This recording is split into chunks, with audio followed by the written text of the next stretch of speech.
আসসালামু আলাইকুম। রাজনীতির মারপ্যাচটা বোঝা অনেক কঠিন হয়ে গেছে।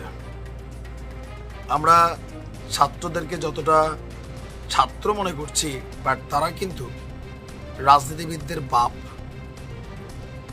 মাঠে থাকা জামাত ইসলাম এবং বিএনপি আগামী দিনে নির্বাচনে বলেন, কলেজ ক্যাম্পাস ইউনিভার্সিটিতে বলেন, কঠিন একটা রাজনৈতিক লড়াইয়ে মুখোমুখি হবে। তবে এই লড়াইটা ভিন্ন রকম একটা লড়াই। একটা লড়াই আছে যে মাঝপথে, রাজপথে, মাঠে ঘাটে, আর আরেকটা আছে কৌশলের লড়াই। আমাদের বিপ্লবী ছাত্র জনতা যারা আছে, সমন্বয়করা যারা আছে, তারা কৌশলে লড়াই করছেন। এই 5ই আগস্টের যে ঘটনা, সেই ঘটনাটা ছিল একটা কৌশলের লড়াই।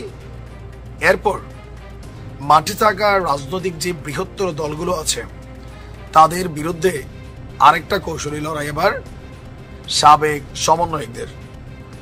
তো সমন্বয়ক কিভাবে সাবেক হয়, এটা একটা প্রশ্নবোধক চিহ্ন। আমার মনে হয় যে তারা কি সমন্বয়কগিরি ছেড়ে দিয়েছেন? যদি ছেড়েই দেন, সমন্বয়ক পদগুলো কি বিলুপ্ত হয়ে গেছে? যদি বিলুপ্তই হয়, তাহলে এরা কারা? এরা হচ্ছে বিপ্লবী ছাত্র শক্তি, একের ভিতর সব, মানে অল ইন ওয়ান। যেমন আমাদের বিএনপি বা শিবিরের রাজনীতিতে বলেন, দুইটা বিভাজন আছে। শিবিরের মেনলি যারা একটু ইসলামিক মন মানসিকতার মানুষ, ধার্মিক, তারপর হচ্ছে একটু মানে ভিন্ন ধরনের, আলাদা হয়। আর ছাত্রদল গতানুগতিক ধারার ব্লুটুথ, আবার ইসলামিক মনা অল্প। আবার অনেকে যারা আছেন রাজনীতি পছন্দ করেন না, তারা কিন্তু এই দুই দলের কোনোটাতেই তারা কানেক্ট হন না। বাট এবার যেটা আসতে যাচ্ছে, বিপ্লবী ছাত্র শক্তি, তারা আর একটা টিম। বৈষম্য বিরোধী ছাত্র আন্দোলন থেকে বেরিয়ে নতুন একটা সংগঠন আমরা কয়েকদিন আগে শুনেছিলাম সামনে আসতে যাচ্ছে।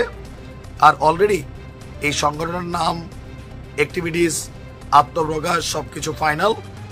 মধুর ক্যান্টিন থেকে ঢাকা বিশ্ববিদ্যালয়ের আপনার 24শে ফেব্রুয়ারি এই সংগঠনটি আত্মশক্তি বা আত্মপ্রকাশ ঘটাতে যাচ্ছে। নাম হচ্ছে বিপ্লবী ছাত্র শক্তি।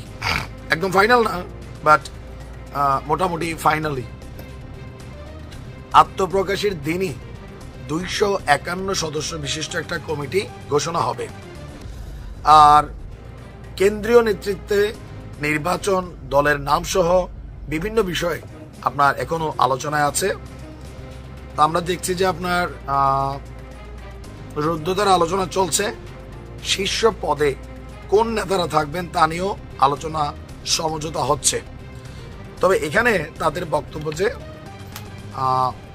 গতানুগতিক ধারার রাজনীতির বাহিরে মেধাভিত্তিক সমাজ নির্মাণ, রাষ্ট্র, মানে বিভিন্ন বক্তব্য তারা দিয়েছে। আমার কাছে মনে হচ্ছে যেটা আর কি, ছাত্ররা যারা রাজনীতি বিমুখ ছিল, তাদের সবাইকে একত্রিত করে কলেজ ক্যাম্পাস বা ছাত্ররাই কিন্তু মেইনলি রাজনীতির ভবিষ্যৎ। সেইখানে মূল জাতীয় নাগরিক কমিটি, বৈষম্য বিরোধী শক্তি, আরো যে টিমগুলো আছে ABCD, তাদেরই ছাত্র সংগঠন হবে এই বিপ্লবী ছাত্র শক্তি। দৃশ্য তো আলাদা, বাট সিস্টেমিকলি তারা কিন্তু এক। আর এই দলটা নামলে ছাত্রদল এবং ছাত্র শিবির নতুন একটা চ্যালেঞ্জের মুখে পড়বে সদস্য সংগ্রহে। এটা মুক্তমনা একটা প্ল্যাটফর্ম। আর সারা বাংলাদেশ থেকে যে কোনো ছাত্র চাইলে এটাতে কানেক্ট হতে পারে। শিবিরও পারে, ছাত্রদলও পারে। বাকিদের কথা তো বাদই দিলাম। বুঝতেই পারছেন আগামীর রাজপথের লড়াই কঠিন হতে যাচ্ছে। ভালো থাকুন।